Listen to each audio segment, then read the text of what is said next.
Yeah, so the book is called Open Secrets. Um, and it is like I said, a mystery. It's an LGBTQ mystery, which is why I'm releasing it in June for Pride Month. Thank you.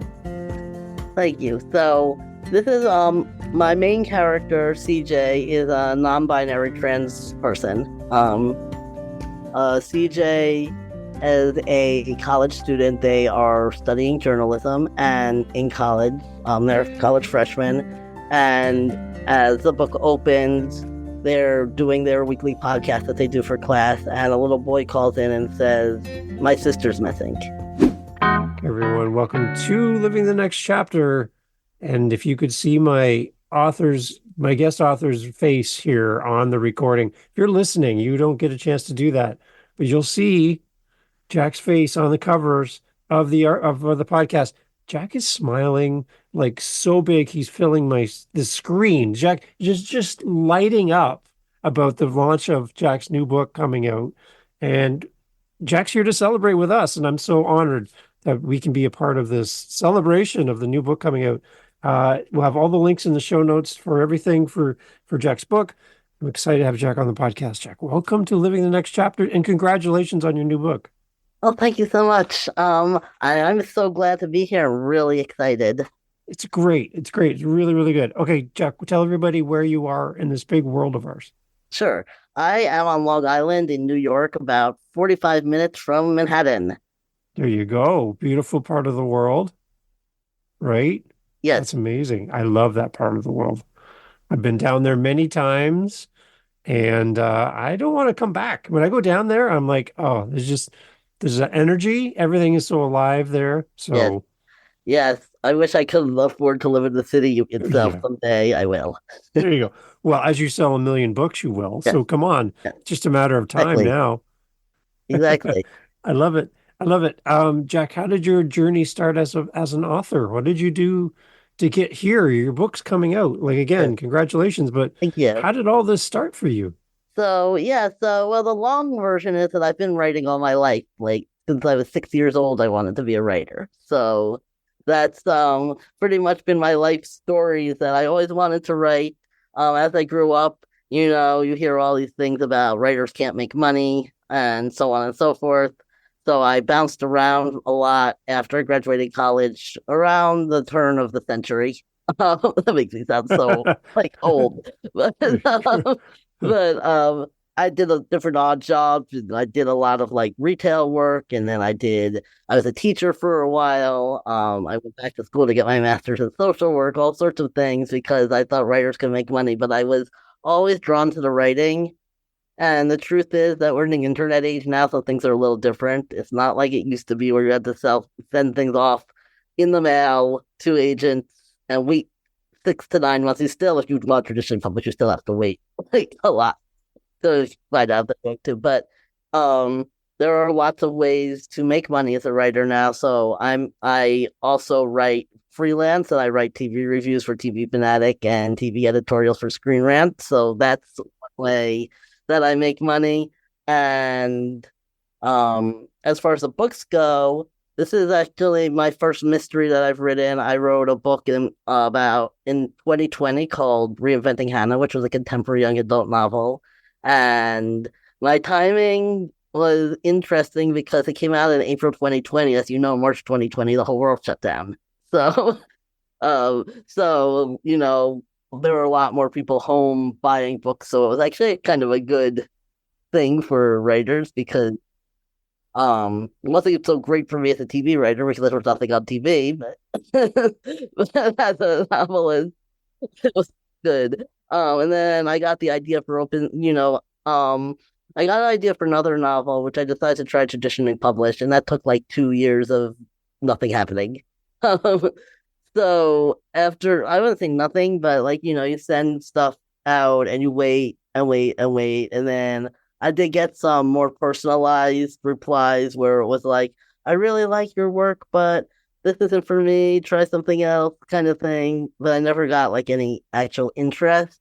And at a certain point, I was like, you know what? Even if this book was to be picked up, it's going to take 10 years at this point, because when you traditionally publish it, First you have to submit to an agent, which if it was the second book, you already have the agent, so can save time there. But with the first book, you have to submit to agents. Agent has to uh agree to see more pages. Agent has to then decide they want to sign you. Agent then has to submit to publishers. Publishers have to talk to their teams. Then they accept the book. Then they spend another year getting it ready. So that's gonna take forever. And at a certain point, I was like, time is marching on here. I'm not getting any younger. My parents are not getting any younger. I'd like to have a career as a writer and not just be waiting forever to publish another book because nothing is happening. So when I started writing Open Secrets, I decided I'm going to go back to indie publishing and, not to go traditional. Is there any downsides from your perspective on indie publishing? So, yes and no. I mean, what I love about it is number one, you can get things out as fast as you want, if you want. Number two, you have complete creative control, so you don't have any kind of things where the publisher is like, well, I don't think this will sell, and da, da, da, da, like if you publish it, it doesn't sell, that's your own problem, Right. Yeah. But that doesn't mean that's not a business, and I think a lot of people forget that. Like a lot of people are so into the artistic side. I see this a lot on writers group where someone will be like, well, I wrote this book and I showed it to some people and they all basically said that they couldn't follow the story or that they thought that this part of the story was bad or they thought this was offensive. What should I do? And a lot of times people will be like, so what? It's your book, write it how you want. And yes, as an indie publisher, you can write it how you want. But if you write a book that no one wants to read, what good does it do anybody? So that's a paperweight, right? Yeah, that'll hold down papers on your desk. Yeah. I think that's important just to keep in mind that just like any business, you're creating a product that you need to keep your audience in mind to an extent, not to the extent of, oh, I'm just going to write exactly what everyone else writes and not be creative. That's not what we're talking about. But I think it is important to keep that audience in mind. And then the other thing is, because you are an indie publisher, you're responsible for everything. You're responsible for the cover design. You're responsible for getting it edited if you choose to edit it, or if you choose to edit it yourself, or if you choose to not edit it and decide and leave it to chance. That's up to you. You're responsible for that. You're responsible for getting it up on Amazon. You're responsible for publishing it, blah, blah, blah. And, not that this happens often, but if anybody were to be like, you stole my idea, you would be responsible for whatever the fallout of that would be, So interesting. You do need to keep all of these things in mind and not just have the idea of, I can just write something and put it on Amazon in an hour. That's not how it works. So I think that's important. The big thing I think is a lot of writers or indie authors feel like, why should I pay for a cover designer? Why should I pay for editing? Why do I have to pay all these costs? And publishing on Amazon is free, but a lot of times, if you want anyone to help you, that's not free, Right. Yeah, exactly. And the other important thing is to be aware of what's going on so you don't fall for scammers, because there are a lot of scammers who will have a company name that's similar to Amazon, so they'll call themselves Amazon KDP publishers or something, and then they'll be like, "Oh, put your book on Amazon for $5,000," and you just need to be aware that that's not real. That you can publish for free, and that that's not something legitimate. Interesting. As you're writing, did you have any parts during writing your latest book where it was a little bit of a struggle, a little bit of challenge for you to stay motivated at all, or was it a pretty smooth process? I would say I wouldn't say challenges in motivation, but challenges in writing it, definitely. I never written a mystery before, so I felt like I wanted to get it right. And one thing about writing mysteries as opposed to other books is it has to all come together properly, right? You can't write a mystery and at the last minute wake up one day and say, "Oh, this is who did it," because it won't make any sense. I mean, you can't do that, but then you might end up doing a lot of rewriting to make it make sense.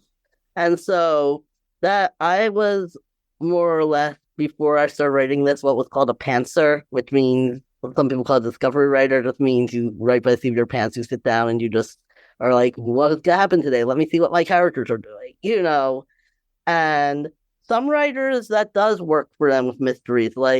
I went to a talk that Lisa Scottolini gave once, and she said that's exactly how she writes. She never knows what's going to happen until she sits down to write it, which is really interesting because her books are plotted really well and her mysteries make a lot of sense. But for me, I couldn't write that way. And so that was confusing and like it was a bit of a challenge because when you're writing and all of a sudden you have this better idea of, oh, this is who I think should have done it. Then you have to like go back and like fix everything. And so that was challenging for me. And then after I finished the first draft, finding beta readers and editors who read mysteries was also challenging because sometimes you can have other writers who are well-meaning and who are good writers and good at giving feedback, but they don't read that genre, so their feedback might not make sense. It's hard to tell, like, is this actually an issue of a book or is this an issue with this person not liking the genre? You know? Okay. So having somebody read your book, you're trying to find people in the genre then? You wouldn't have somebody who likes business books come and read yours? Is it Right. better to have somebody in the genre to read Yeah, your I book? think it's better to have somebody in the genre because Okay. especially if they love that genre, they know what they expect in it a little Okay. bit better. So every genre has tropes that readers expect, right? So, and some people think trope is a dirty word because they're like, oh, it's a trope. That means everyone does it. But it's actually just like the building blocks of your story. So, like, for example, a mystery genre, um, a lot of times there's someone who's falsely accused, or there's somebody, or um, more germane, they think it's the amateur sleuth thinks it's one person, and they read and they keep trying to get evidence of that person, and they find out that there's proof that's not that person, and they have to regroup and figure out who really did it, something like that. And you can kind of think of this in terms of TV shows, like if like I watch like FBI, the Law and Order shows, there's always a chase scene, right? Like that's a trope. Every time there's a chase scene, Right. you That expect makes that. sense. Yeah. Yeah. So, um, with the people who read the genre know what tropes they like and don't like, and so they can give you better advice. So, for example, if you're writing a mystery like I am, and you give it to someone who's not really familiar with that genre, doesn't really like that genre, they might say something like, "I don't understand why they thought it was this person." That's just, or I've got some feedback from some readers who were not in the genre. Why didn't they just call the police instead of picking up the evidence themselves? That was stupid, you know. And it's like, well, Yeah. that's what you do in this genre. Like, Yeah. Yeah. not to mention the characters are college freshmen, so they're not going to be thinking as logically as somebody who's older and Yeah. further. Okay. So, you know, That those makes kinds of sense. things. And sometimes there is validity in that. Like, yeah, so if a lot of people are giving you the same comment, even if it's whether or not it's a trope, like say like I had 10 readers be like, that scene where she picked up the evidence doesn't make any sense, then that's something to consider because people are buying it. Then you need to fix that. But if it's just like somebody who's not familiar with the genre is saying that, and the people who are familiar with the genre don't have a problem with it, then then it can be hard to tell which is why you want to have a lot of readers in your genre.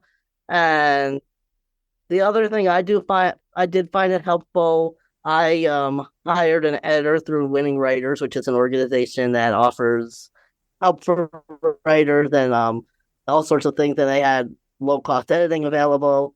And when I initially did it, I thought, well, it only costs a couple $100. If it's not good, who cares? Like that's not a huge investment. I'm not spending thousands and thousands. Yeah. Yeah. And it turned out that my editor that I got was autistic, which I am also. So she was able to understand my autistic characters and give me feedback on them. And we worked together really well. And I'm definitely going to use her in the future. So I really recommend that people get that kind of editor if they can and not be offset with the, not that you, I don't want to say don't let price be an object because you don't want to spend a lot of money you don't have, Right. Yeah. Yeah. like Don't do that. um, you don't want to do that, but at the same time, you don't want money to be the reason that your book is not getting the help it needs because they're just things that you will not see because you wrote it that you need to see how it hits other people, especially like if you have some kind of, and every book, whether it's a mystery or not, has some sort of mystery in it. Like there's something some reason that people want to find out like what's going to happen with this or what is this person talking about or Yeah. something. Um, and because you wrote it, you might think, oh, this is a great twist. And you need to know how it lands with other people, whether it makes sense, whether it's too predictable, whether it's not predictable enough, that kind of thing. And you can't get that in your own head. Like you can't, even if you have an imaginary person that you're imagining is reading it as you're reading it, you know what you wrote and you know what's coming up. Yeah. Right. So it doesn't work. Yeah.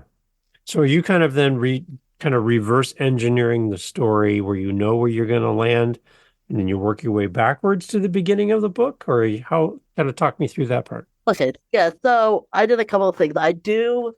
Um, I start with my characters. I always start with my characters because I write character-oriented fiction, and I think it's a great way to go.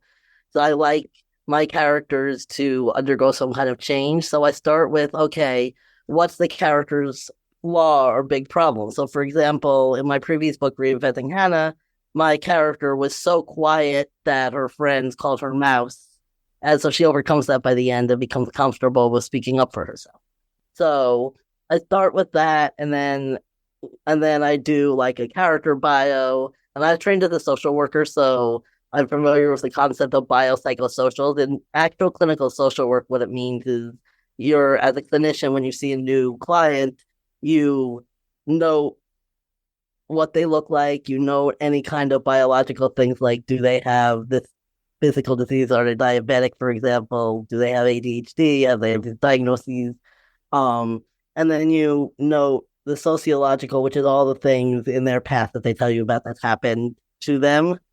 And then the psychological is like how they are relating to it. So they are depressed or they do this or they do that. So I do that for my characters. So like I'll write the character bio that I'll be like, this character is always rebelling against authority because it's happened, or this character is very quiet because it's happened, because of this fear or something, whatever it is. So I start with that.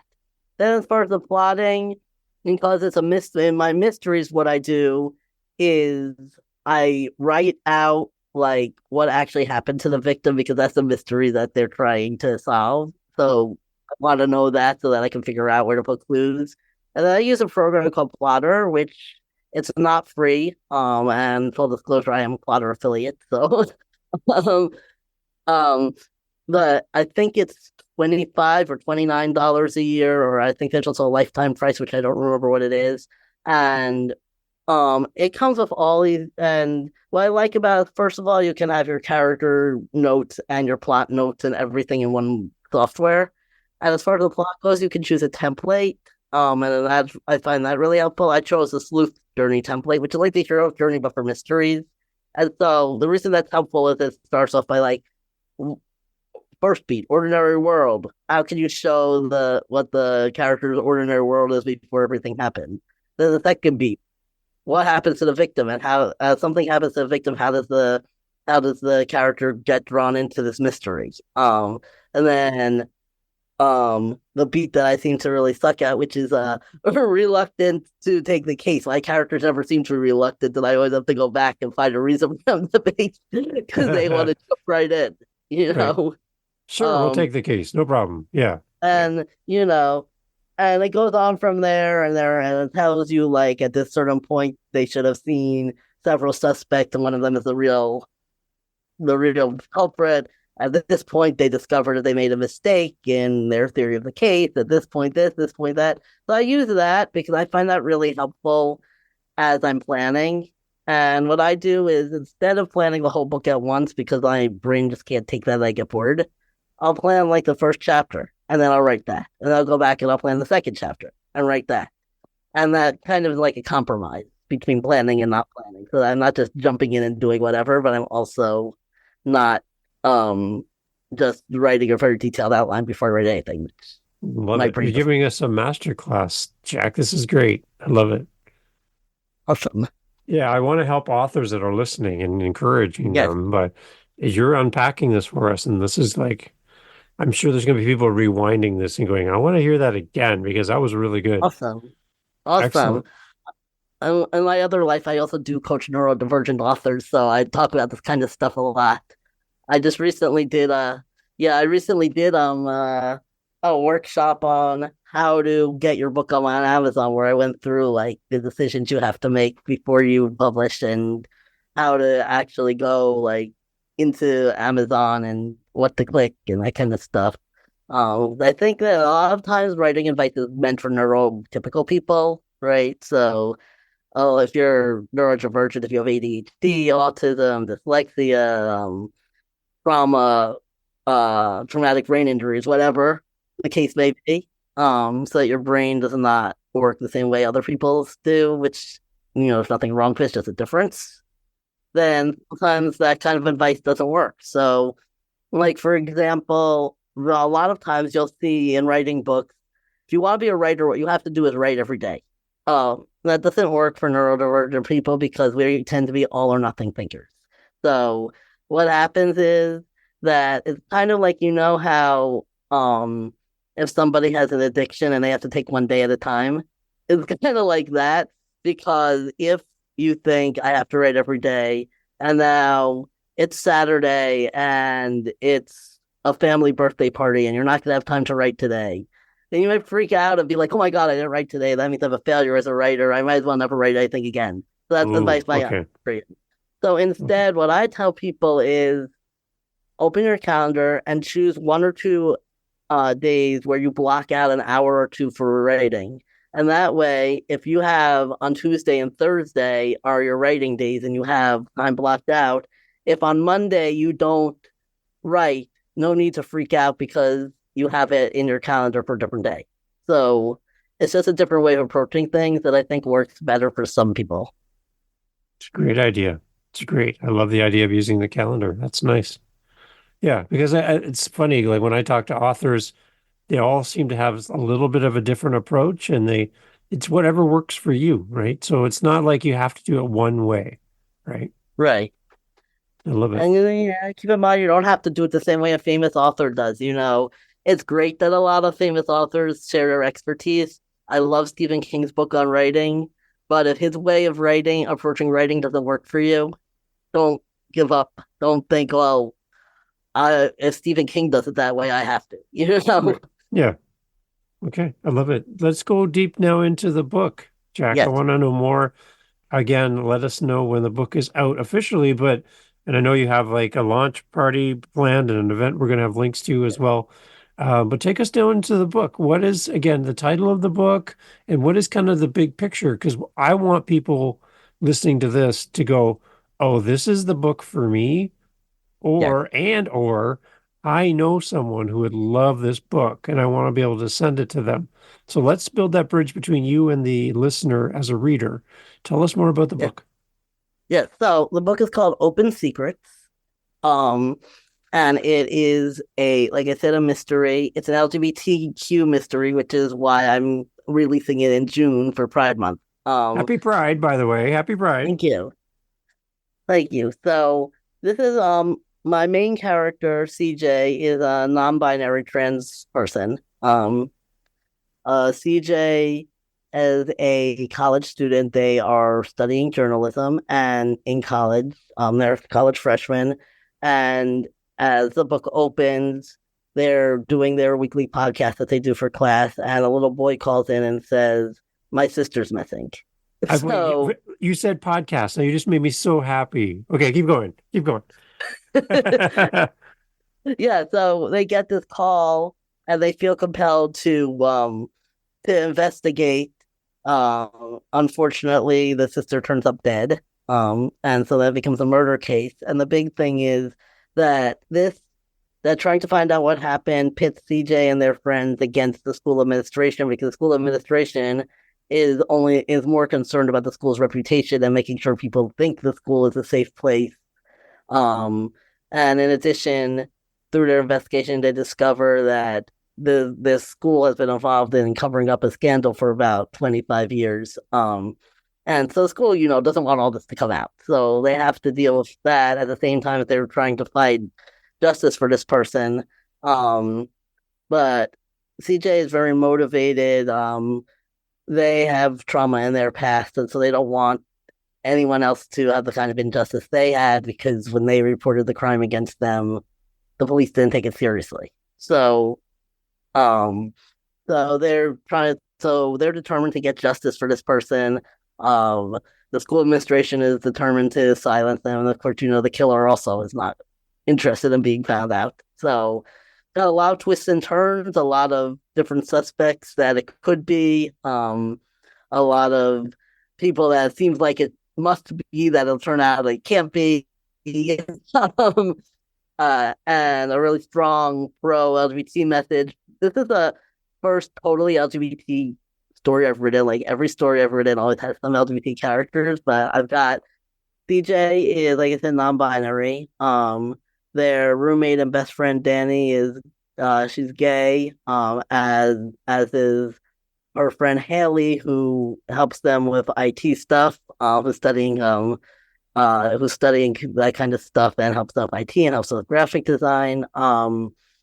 Their friend Alicia is also gay. Her mentor is bi. So, I have all of these characters who are together and are working on this case.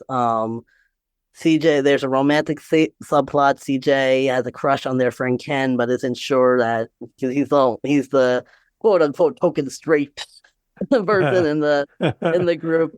And so CJ isn't sure kind of someone who's straight date them when they're trans, and so and Ken has a little sister Vicky who is autistic and who plays a little bit of a role in the story. Also, I'm planning on some sequels. I'm planning on being the first one in the series. I have some other mysteries going on. I'm including when Vicky is at 11 right now, but eventually when I'm going to write a sequel at some point where Vicky is 16 or so and has a mystery of her own to solve. But in the meantime, one at a time. This is the Nice. One thing I'm always curious about, Jack, is if authors put elements of their own story into their characters, kind of blending you into the story as the author, or if you keep yourself out of the picture completely. How do you write? Are you part of the story Yeah, a little bit? Elements of you there? yeah, oh, definitely. I mean, I think it's not really possible to not have any of you in the character, even if they're so different from you, because you're writing it and you've got Good your one point. person. Good Sorry. point. Yep. So, CJ is like me in some respects. I mean, I'm transgender. I don't identify as non-binary. I identify as transgender male. But CJ is non-binary, masculine leaning, and there's definitely some scenes that came from my life. I have a scene where CJ and Danny go into a restaurant because they want to ask the staff about the victim, who they know was there right before she died. And when they walk in, CJ is wearing men's clothes. She's wearing a shirt that they borrowed from Ken, and men's dress pants, and has a short haircut. And the maitre d' says, "How can I help you, ladies?" And CJ's just like, "In what world am I a woman?" And that was something that before I went on testosterone, and I didn't have this big beard then, because I wasn't on testosterone yet, and I would have a short haircut and men's clothes to go to a restaurant when I lived down in North Carolina, and they would be like, "How are you doing, ma'am?"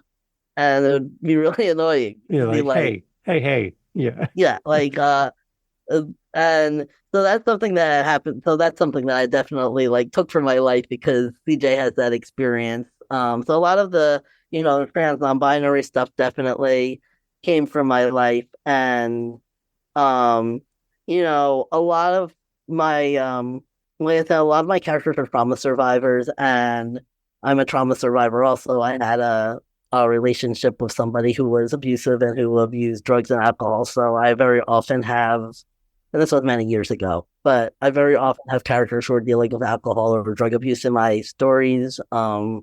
And most of my characters have some sort of trauma or another. So, in that sense, definitely that comes from me. I think that, and I also think, I loved when I was a college student. I loved college. That was one of my favorite times of my life.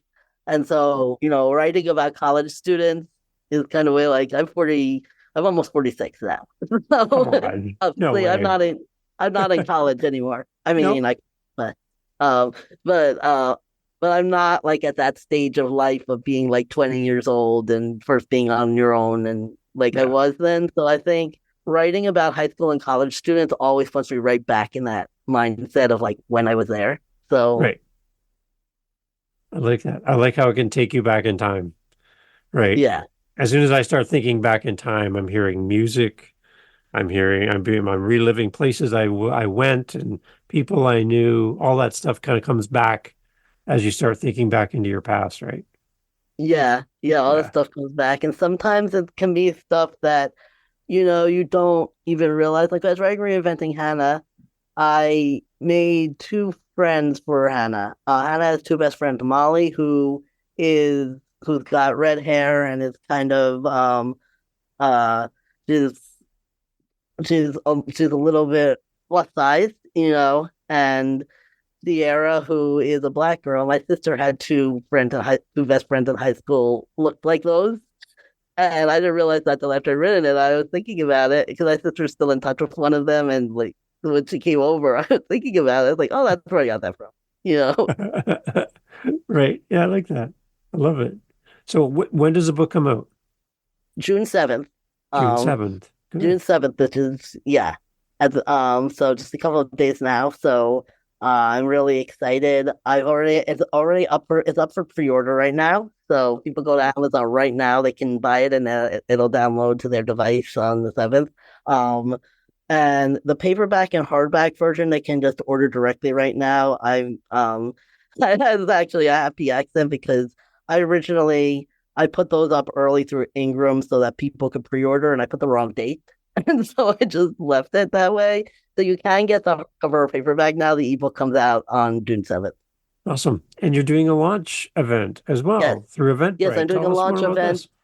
Yeah, so June 15th, it's gonna be through Zoom. It's a virtual event, so you can come wherever you are in the world. It's at 3 p.m. Eastern time, which is 8 p.m. British Standard Time.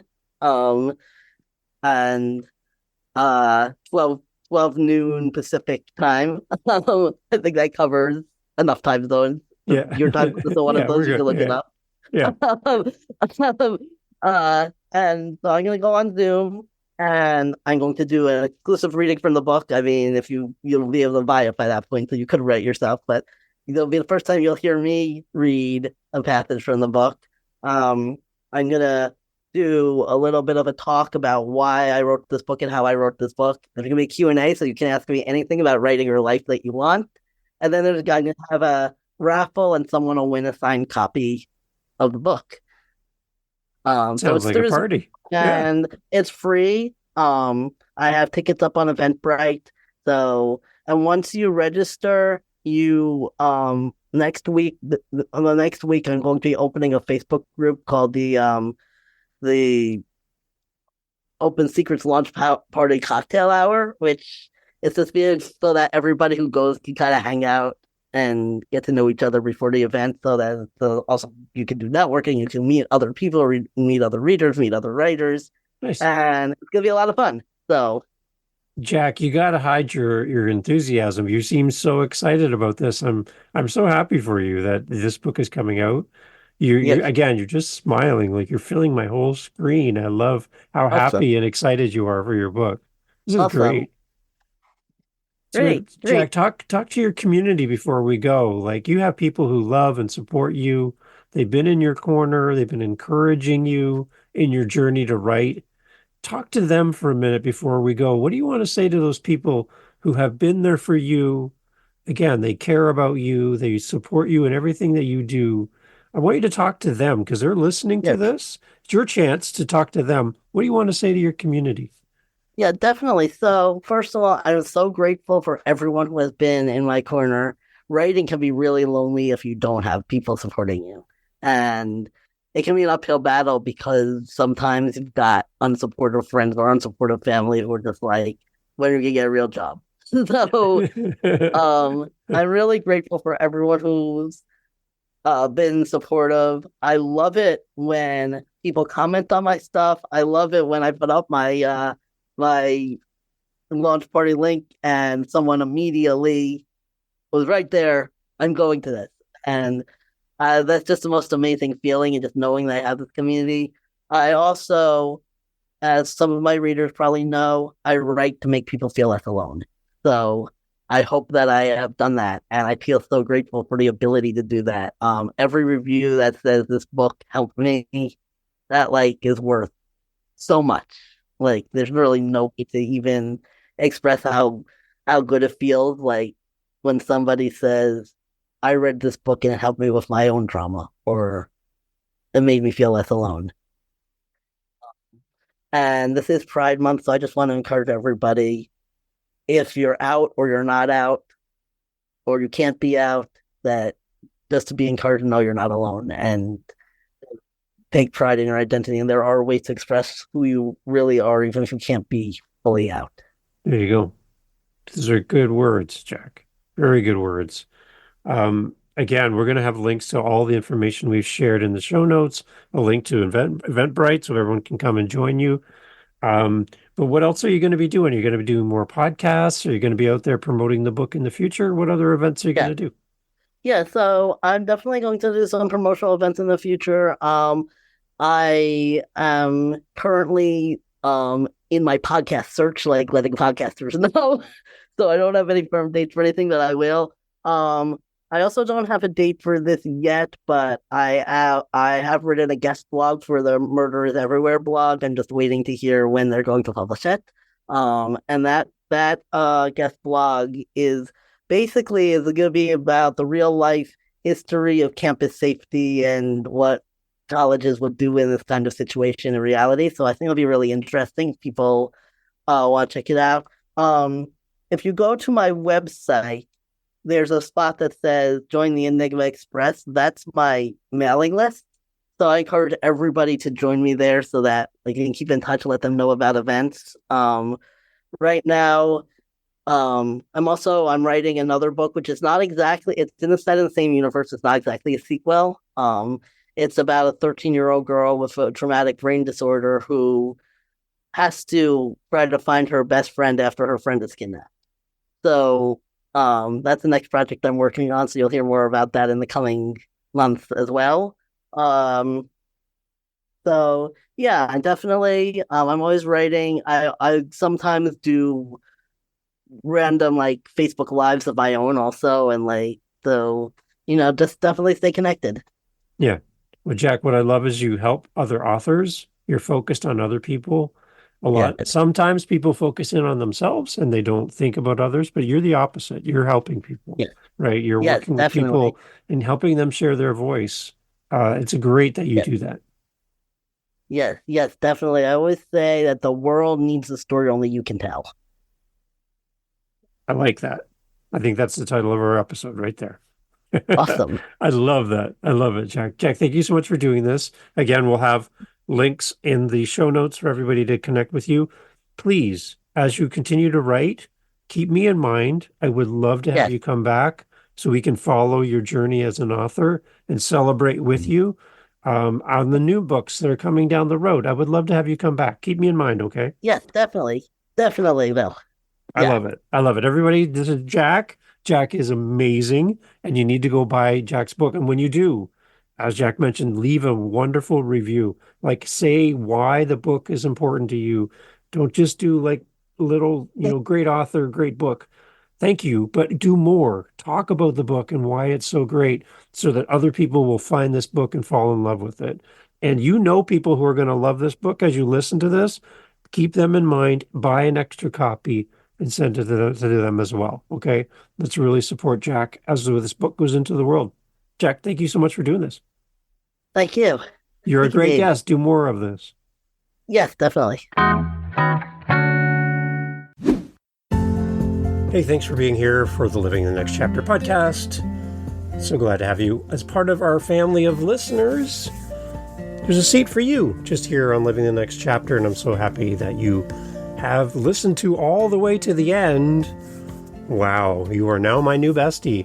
I want to let you know that I host 7 other podcasts on top of Living the Next Chapter. Yep, 8 total. One of them is called the How To Podcast series. If you are thinking, you know what, Dave, this podcast thing seems like a lot of fun. Well, I'll give you a secret. It is. It's a great amazing fun time where you can get to meet great people, get your word out there, promote your book, promote what your coaching program, whatever you're doing. Podcasting is great. And if you want to learn how to do this, what you're hearing right now, head over to howtopodcast.ca and look up the How to Podcast series on YouTube, whatever app you're listening on. You'll find me there. And I'd love for you to come listen to how to do this. And if you're interested and have questions on how to podcast, reach out to me at howtopodcast.ca. Thank you for listening. Talk soon.